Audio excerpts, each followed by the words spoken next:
That reminds me of the incidents of Abu Darda. Once there was a Jew, and there was a new Muslim. While he was building his house, while he was building the boundary of his house, his neighbor's tree was coming in between.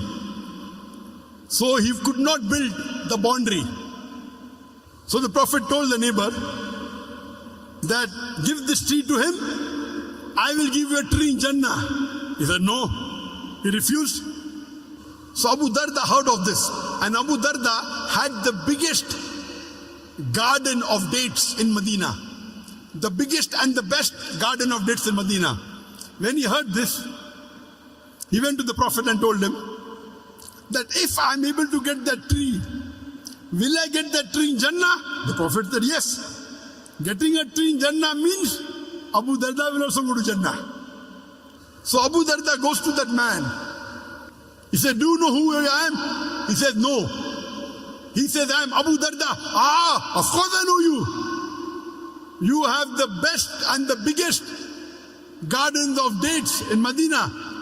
He tells that person, if you give this tree to me, I will give you in exchange my complete garden. The man was shocked.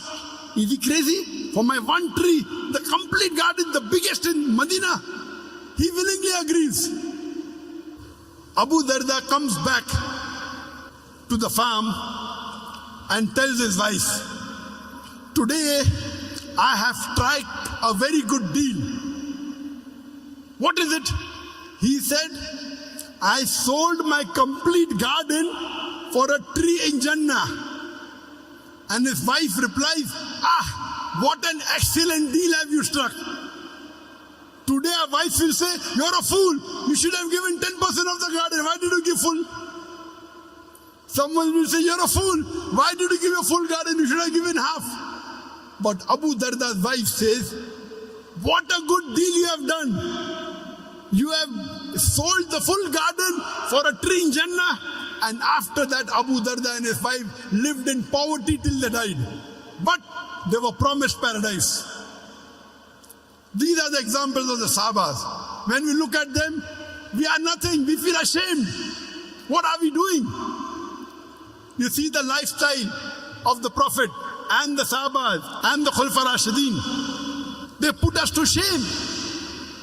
And we are afraid to open our mouth. We are afraid to do dawah. Allah says in the Quran, in Surah Baqarah chapter number 2, verse number 120, the Jews and the Christians, they will never be satisfied until you follow their way of religion, until you follow their brand of religion.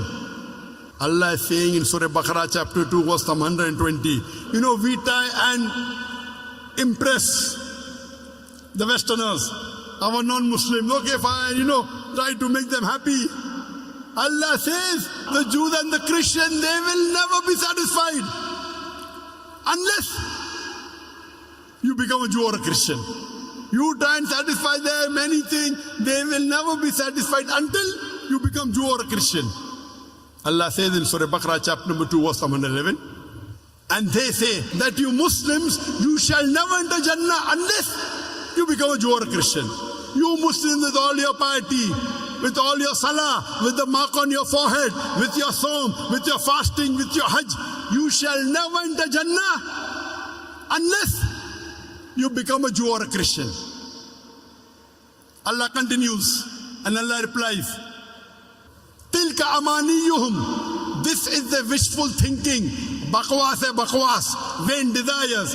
Tilka amaniyuhum. Qul hatu buranakum in kuntum sadiqin. Produce your proof, but if you're truthful.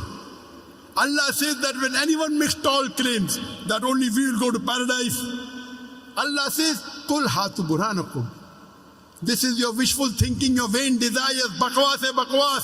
Qul, tell them, hatu burhanakum, produce your proof, in kuntum sadiqin, but if you're truthful.